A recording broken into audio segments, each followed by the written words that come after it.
Right, so this player is a little bit suspicious. Now, I've had this player on my radar for a good, couple of months, I think, at this point. In fact, I'm not even sure it's been that long. Time has kind of lost all meaning to me.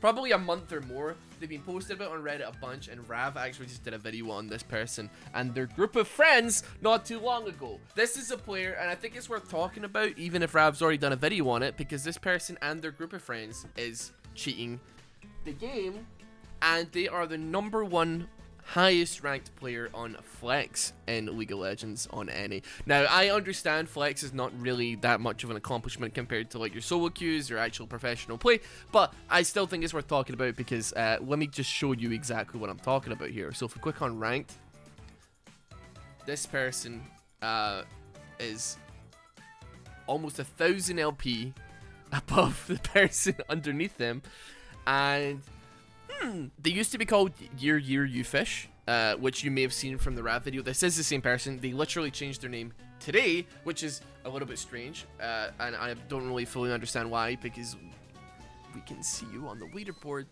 They have 255 wins, 5 losses, and I want to spectate one of their games today to show you a little bit about what's going on here. So basically, the way I see it, or the way that I kind of assume it is to be so, they play with generally the same people most of the time. All of these people I presume to be super duper high Smurf accounts or friends accounts who are, I mean, silver 4 rated in solo queue, but platinum in Flex 5v5. They basically just get a bunch of their mates to queue on lower MMR or lower ranked accounts on Flex, because there is no limitation to the accounts that you can play with in ranked Flex as long as you're a 5-stack. So you have one player who is Challenger, and all of them are really good players, don't get me wrong. And Flex, so you've got a bunch of people who are like in the Platinum region. So you end up with like a very unbalanced game of League of Legends. And these people are obviously, they're getting absolutely smashed. If we look at some of the actual players that they're up against, I mean, they're Diamond 3 in solo queue, to be fair. But I mean, like Gold 1 Flex, it's... You know what? They're playing against some good players. I'll give them that, but these guys are pretty damn good. So why don't we check it out today? Thank you so much for sticking around to this point in the video. I understand that TikTok may have rotted your brain to the point where you're not maybe in. It's hard to watch longer form content, but I appreciate you sticking around nonetheless. Speaking of TikTok, if you want to follow Psycho Apparel on TikTok, we're looking for 1,000 followers. I said that I would mention it, but I'm bad at TikTok. You maybe see me on there every so often. And it's for my clothing line, which you can check out. Shopsycho.com. I'm wearing the lovely split sweater. Makes you look hella clean, hella fresh. It's real smart. I just gotta say, it's like one of my favorite sweaters of all time. And we've also got the beautiful but incredibly gruesome gold shirts that you can still. What date? What's the date? What day? What year is it? You can still get them in time for Halloween. They are Halloween items, so yeah, check that out as well. So let's get into things. It's been a while since I flexed the old caster muscles here. And honestly, I feel like weird casting this, because the likelihood is I'm about to be casting higher ranked players. I know for a fact that like basically all the players on this team are very good at the game. This side, haven't looked them up, but I would presume they're probably like not too shabby as well. Usually, I live in the comfort zone of Iron players, I'm not gonna lie to you, where I can break down the minutiae of the things that they're doing. This is why you're never gonna see me like on the caster desk at a major League of Legends event, as much as I would love to do so. I think I'd be a great play-by-play. Not so much of a color caster. Used to be a play-by-play caster back in the day when I was casting some amateur tournaments. That being said, I mean, listen, they got Baus on, and he is just like, we'll play GG this Sion. He does his best. He does not. That's not the Baus at all. I'm just gonna say, we'll play GG. He does this Sion. Played his best. He try not to die, etc. Just do better, just don't die, forehead. But regardless, I gotta get the muscles flexed here. We have absolutely, and I don't know why I was looking for something remotely strange, to be quite honest with you. I'm used to looking at Iron games, and I'm gonna be honest with you, I'm gonna put my hands up, and I'm also gonna peel the curtain back on the production on the back end a little bit here. I don't look at the games how they go beforehand.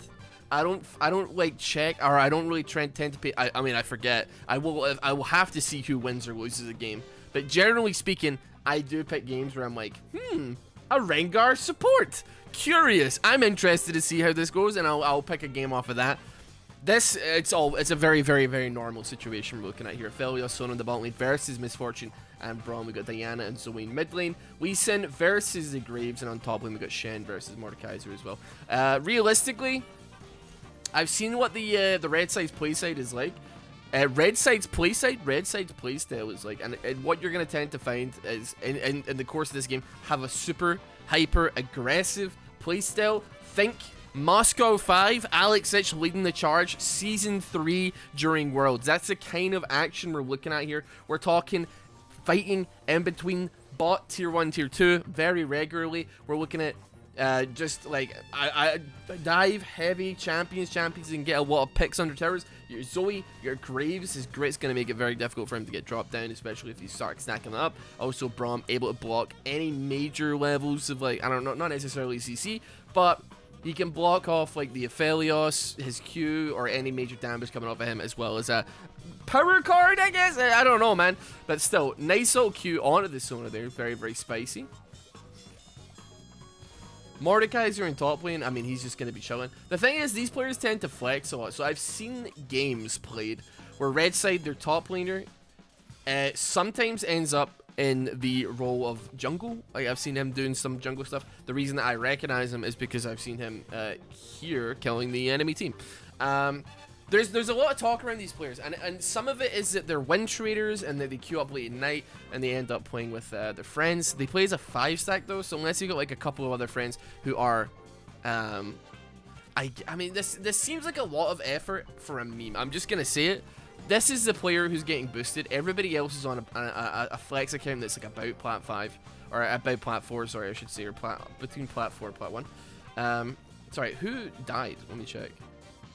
I just realized that top lane actually got a kill. Yeah, it's kind of like not the most impressive thing you've ever seen, but regardless. But yeah, there's a lot of people saying that they're win trading, people saying that they're cheating. I would say that, like, I mean, I think, like, here's the thing, right? They're not breaking any real rules here. That's the major problem. That's the major concern of what it is that they're doing. Riot literally removed the restriction on ranked for flex, and they are just doing that. Now, there's definitely people on these teams that are smurfing. Now, that's a whole other moral ambiguous question that Riot has kind of sidestepped for quite a long time, and that, you know, they've never really given a definitive answer whether or not they actually think it's a good thing, bad thing, or what have you. They've never taken a stance on it. Kind of annoying. I mean, ironically, my main account is actually my Smurf account, I would suppose. And this is something, I have multiple accounts. Sometimes you know, I did the not RossBoomsocks account for Phil Diamond. I mean, I don't know if it's Smurf accounts. Generally, they exist for a reason. And funnily enough, my main account, the actual just RossBoomsocks named account, is the lowest ranked account that I have. So technically, my main is my Smurf. The Nuzlocke account is my highest ranked account, and you know, they all come with like purpose. But that being said, I'm also not a challenger player, so it doesn't tend to be tremendously easy for me to claim the best of times. But whether or not, like, you haven't, like, what do you think this is actually cheating? Do you think this is exploiting the system? I mean, realistically, it does make, like, any rank flex, and I know, I understand, people don't really take flex seriously.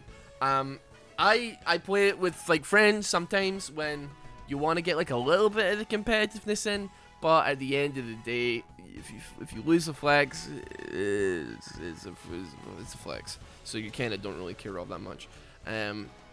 But I mean, like, it's not by a small margin this person is ahead, you know what I mean? It's by no small feat. They're almost 1,000 LP above the second place. Can you imagine being the second place? Like, I mean, they have like 250 wins, 50 losses. I mean, for all I know, they could be doing the exact same thing. But imagine you're a legitimate player, and it's an accomplishment, right?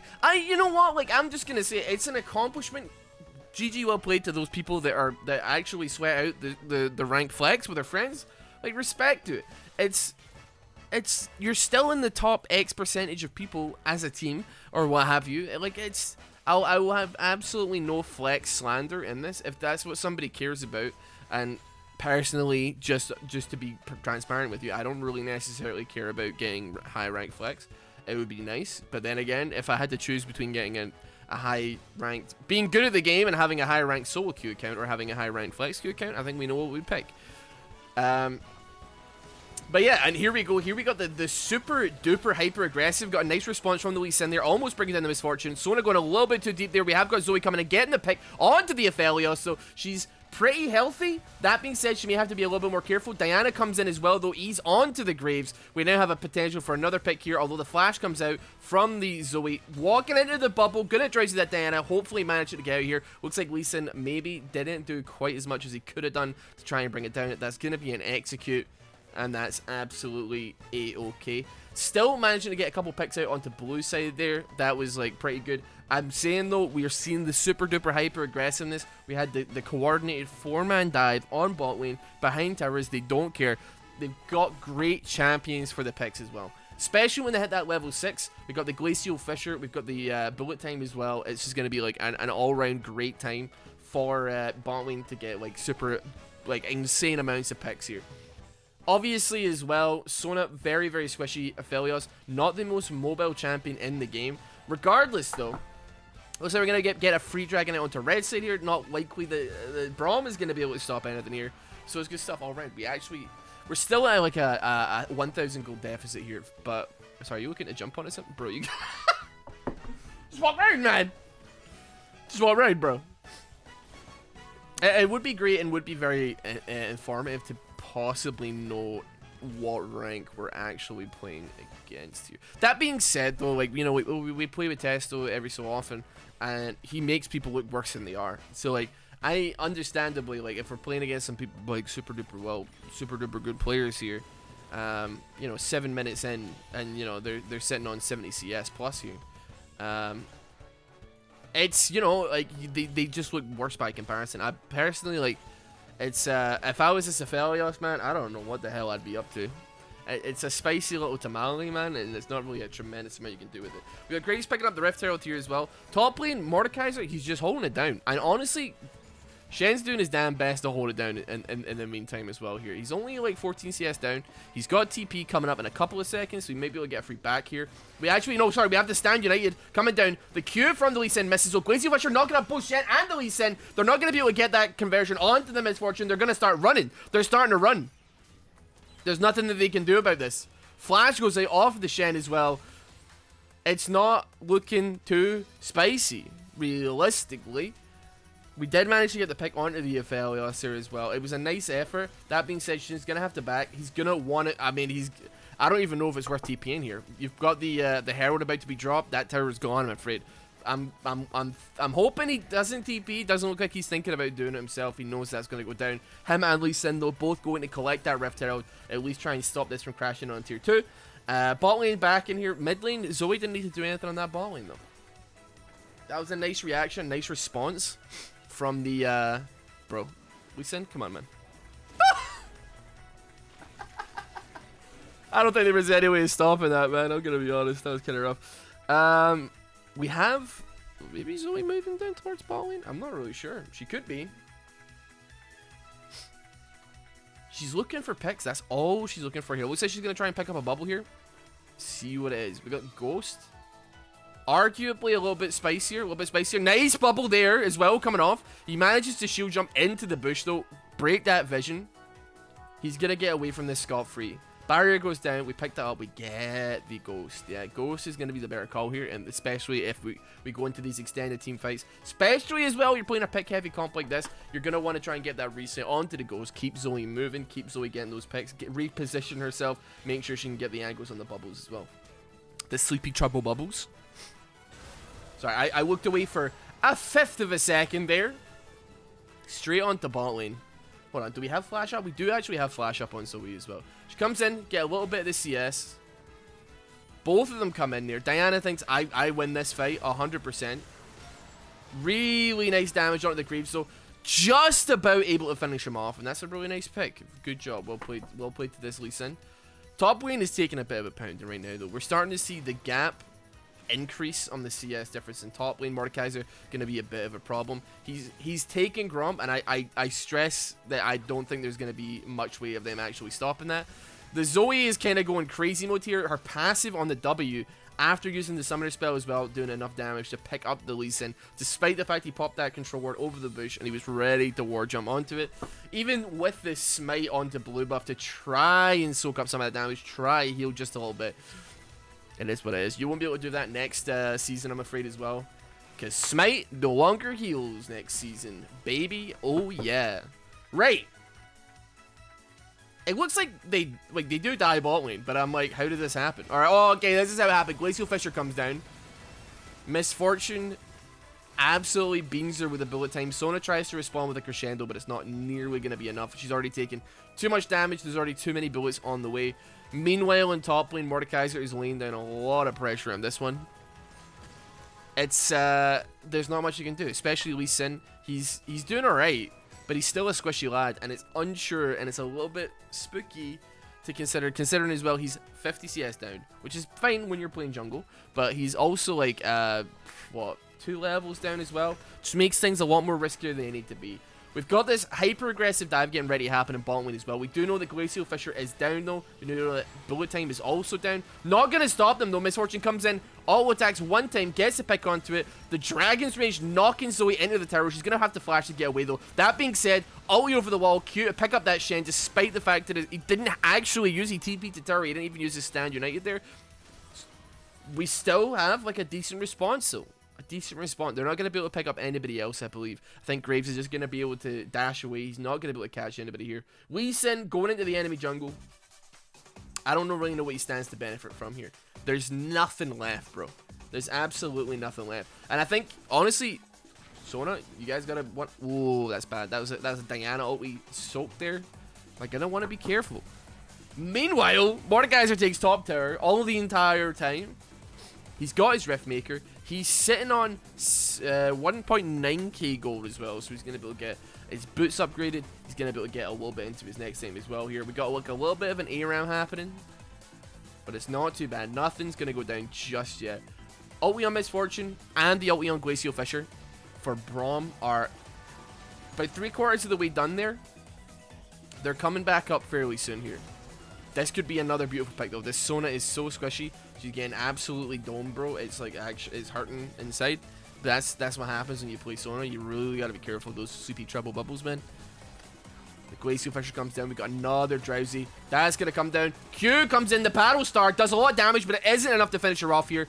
That being said, the bullet time finally comes down, managing to pick up the Lee Sin. She's tanking tower, though. She's going to fall, and it is not enough to bring down both the Aphelios and the Diana, living with basically no HP. If we had a little bit of tank aggro swap in there, if we had Braum tanking the tower instead of the Misfortune, maybe would have been doable, but she tried to back away just a little bit too late there. Super unfortunate, but hey, listen, you guys are like kind of cheating the system here. I'm really giving it my all on this commentary, but I still, I'm at the back of my brain, I'm like, you bastards. You bastards. You're scamming the system. You're scamming the system.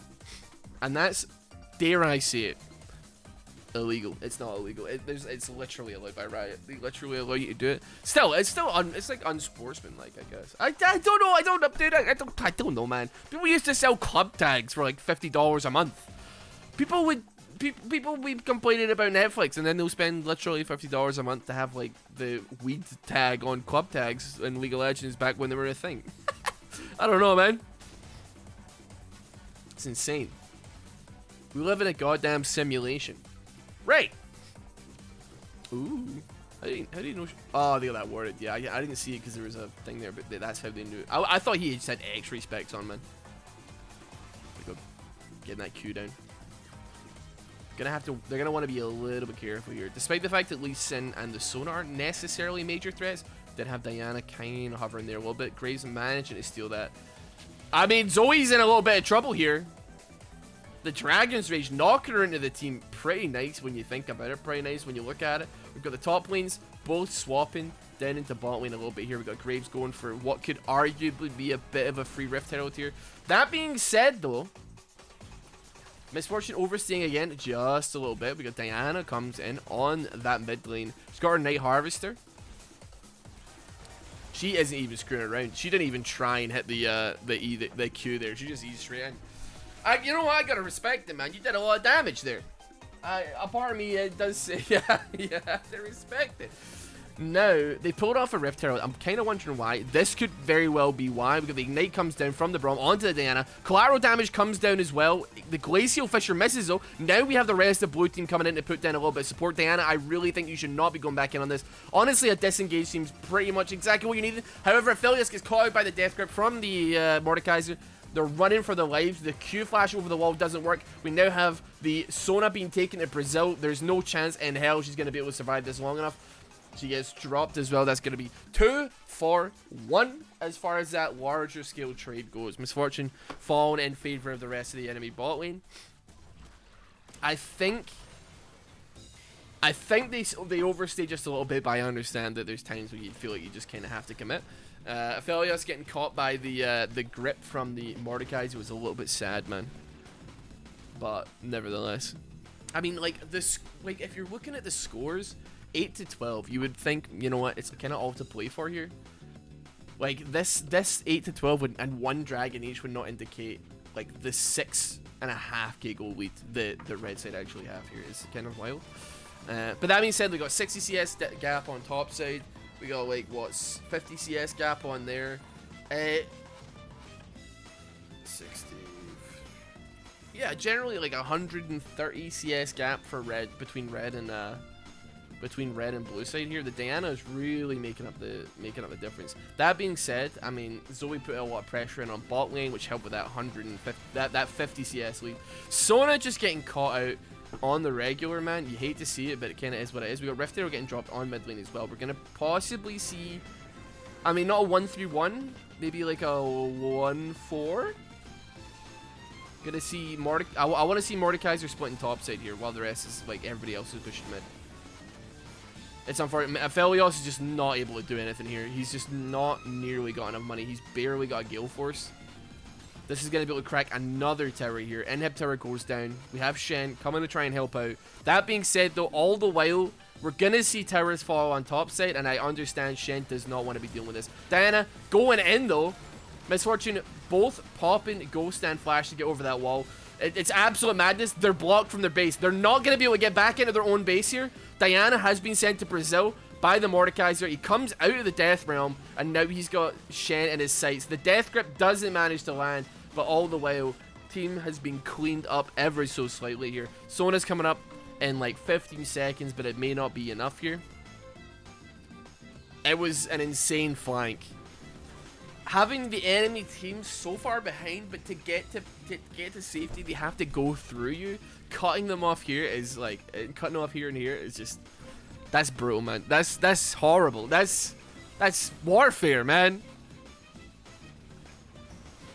There was a lot of patience there shown by the Lee Sin. I have to respect it. There is so much patience being shown by the Lee Sin. He waited until the Braum E had gone down before he tried to drop the Resonating Strike. He waited for the Death Grasp before he tried to go in there to stop himself getting pulled away, and he still got blown up so damn fast. It was insane. Aphelios, he's melee ranging, man. You gotta grow up, bro. They come out, they get domed. Only Braum fell in that entire thing. Meanwhile, 3 members of blue side have fallen. Shen's coming back out, but it's not looking like he's gonna be able to do much of anything. Their Mordekaiser just mocking them, bro. He's just mocking them.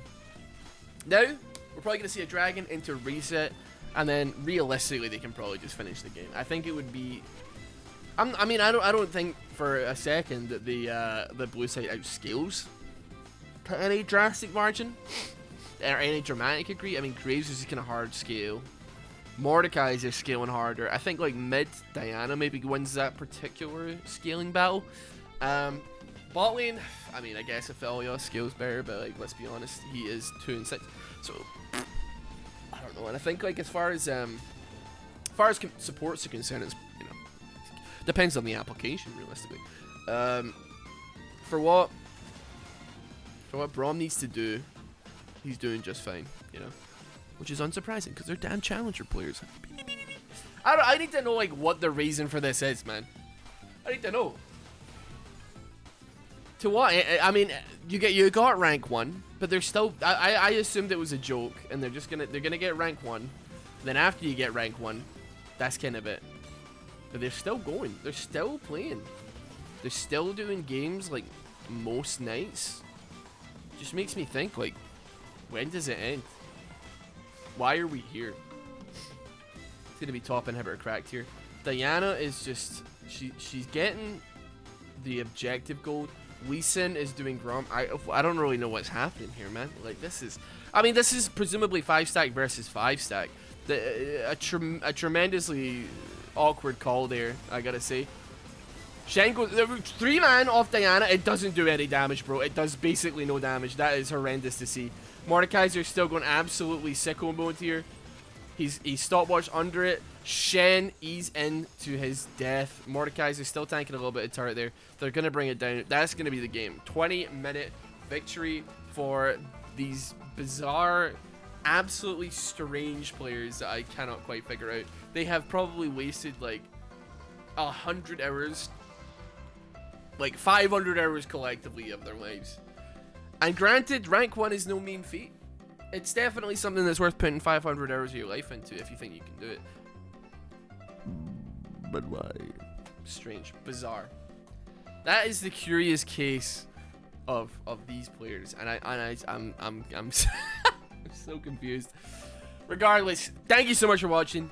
Riot, I don't know, maybe, I don't know if you should do something about this, but it's still like super bizarre. I kind of don't really understand like what the hell is going on. It's making not a tremendous amount of sense. I mean, this person's in a game right now. They're presumably in the same game. They still have an insane win rate. A lot of these players have insane win rates because it seems very abusable, but 257 to 5 is just bonkers, man. That's just insane. I just don't get it. Regardless, thank you so much for watching. Please, if you managed to get this far into the video, you might as well subscribe to the channel. We do plenty of videos here. They're all very silly. News, gossip, whatever, man. Just looking at funny videos. It is what it is. And also check out my clothing line, Psycho Apparel. I greatly appreciate, even if you click on it and you want to check some stuff out. Even if you don't buy, I still appreciate you having a look regardless. Thanks so much. Have a great day. See you later.